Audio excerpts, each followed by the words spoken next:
Shalom à tous, Baruch Hashem. On a la joie et le plaisir et le grand srout, le grand mérite de pouvoir commencer ensemble une étude quotidienne qu'on terminera au bout d'un an à peu près, Baruch Hashem, sur le livre Le Jardin des louanges de notre maître, le Rav Shalom Arouche et Yehyeh.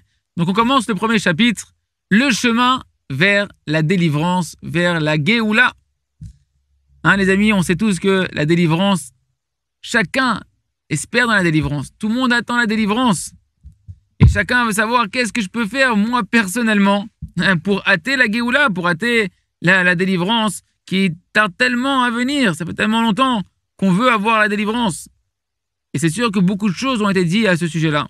Mais il y a un point que on va apprendre ensemble, Bezrat Hashem, dans cette étude-là, qui est la raison la plus fondamentale, la grande raison à tout ce grand exil amer dans lequel on est. Et si on apprend ensemble à réparer la cause de cet exil-là, alors on pourra espérer, Bezrat Hashem, rapidement, voir les jours du Mashiach se lever. Donc on commence avec le livre de la vie. Pour pouvoir apprendre quelle est cette raison principale, cette grande raison, le fondement que l'on doit réparer, on va ensemble étudier tout simplement ce qui est marqué dans la Torah, dans notre Torah Akdosha, sur la première délivrance que nos ancêtres ont eue lorsqu'ils étaient esclaves en Égypte. Et de cette première délivrance, on pourra apprendre ensemble quelle est la chose que l'on doit réparer pour avoir la délivrance finale que l'on attend tous de notre quotidien, Bezrat Hashem. Parce qu'il faut savoir, tout d'abord, que la Torah, la Bible, ce n'est pas un livre d'histoire. C'est pas un livre d'histoire du passé ou bien qui nous raconte des belles histoires de nos ancêtres. Pas du tout. C'est un livre d'enseignement. C'est un livre, c'est pour ça qu'on appelle ça la Torah. Le mot Torah vient du mot Hora'a. Hora'a, c'est un enseignement. Elle vient nous enseigner à chacun d'entre nous qu'est-ce qu'Hachem il veut de nous. C'est pour ça qu'on appelle ça la Torah. Un enseignement, comme un enseignant qui vient nous enseigner le chemin dans lequel on doit marcher pour faire la volonté du Créateur. C'est pourquoi on va essayer ensemble d'étudier et de résumer qu'est-ce que l'on peut apprendre pour nous-mêmes de ce qui est marqué dans la Torah à propos de la première délivrance de la sortie d'Égypte. Et on va regarder ensemble toutes les étapes qu'ont traversées les Bnei Israël, les enfants d'Israël, les Juifs, dans le désert jusqu'à ce qu'ils soient arrivés en terre d'Eretz Israël afin d'apprendre quelles sont leurs erreurs et d'apprendre de leurs erreurs pour ne pas les recommencer et pouvoir les réparer et ainsi amener la Géoula, la délivrance. Des pleurs et des plaintes. Le point central qui ressort énormément durant toute la délivrance, la première délivrance du peuple juif, c'est cette approche de plainte et de pleurnicherie que le Ham Israël ils ont eu durant toute cette sortie d'Égypte face à toutes les souffrances et les difficultés de la délivrance qui accompagnaient la délivrance. Que dès le début de la délivrance, lorsque Moshe est venu déjà pour délivrer le peuple juif, de sortir de l'esclavage, et durant tous les 40 années où ils sont restés dans le désert à tourner avant de rentrer en Eretz Israël, ils n'ont fait que se plaindre et pleurnicher. Et sur ça, d'ailleurs, il y a un commandement positif, une mitzvah assez, tous les jours de se souvenir combien on a énervé Akadosh Baruch Hu, le Créateur béni soit-il, par nos pleurnicheries et nos plaintes dans le désert. Que mamash véritablement, dès le début de la délivrance d'Égypte, comme c'est marqué dans le verset duquel on apprend cette mitzvah-là, souviens-toi et n'oublie pas combien tu as mis en colère Hachem ton Dieu lorsque tu étais en Égypte jusqu'au jour où tu es arrivé ici. Tu n'as fait que te plaindre.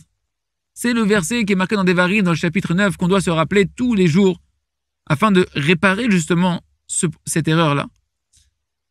L'essentiel de ce pourquoi on a énervé Akadosh Baruch Hu, c'est ce mauvais trait de caractère de la pleurnicherie et des plaintes de l'ingratitude.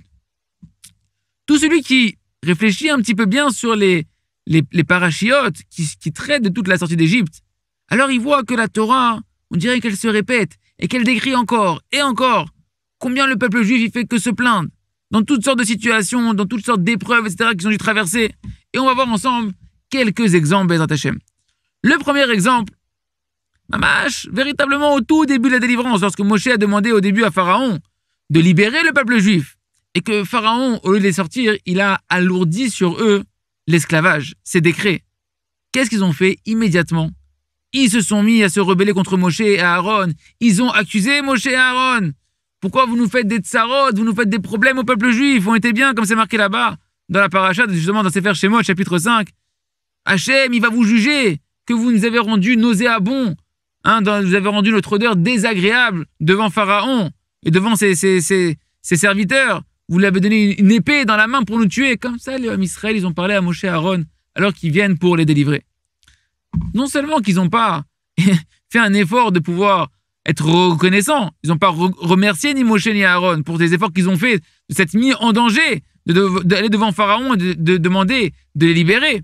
Mais en plus, ils les ont accusés d'avoir augmenté l'esclavage sur eux. S'ils avaient un tout petit peu de reconnaissance, le minimum de reconnaissance, ils auraient au moins vu les efforts de Moshe et Aaron, remercié Moshe et Aaron, et ils auraient compris que c'est normal, c'est naturel, que Pharaon il va pas les délivrer du jour au lendemain, des bons esclaves qui travaillent gratuitement. Tu crois qu'ils vont les délivrer comme ça facilement? Et ils auraient dû comprendre, c'est-à-dire, Pharaon il va pas nous dire allez sors, c'est bon, vous pouvez partir, allez, c'est au revoir, salut le Ham Israël. Non, ils auraient compris que ça fait partie des étapes de la délivrance, qu'on doit d'abord passer par une étape où Pharaon ne veut pas, mais que c'est un talir, que c'est une étape, et rester patient. Mais ce manque de reconnaissance qu'ils ont eu le Ham Israël dès le début, c'est ça le but principal qui a alourdi leur exil. Parce que si jamais ils avaient eu cette reconnaissance, si jamais ils s'étaient renforcés sur cette ingratitude-là, ils avaient remercié Moshe Rabbeinu, alors ils auraient été délivrés immédiatement.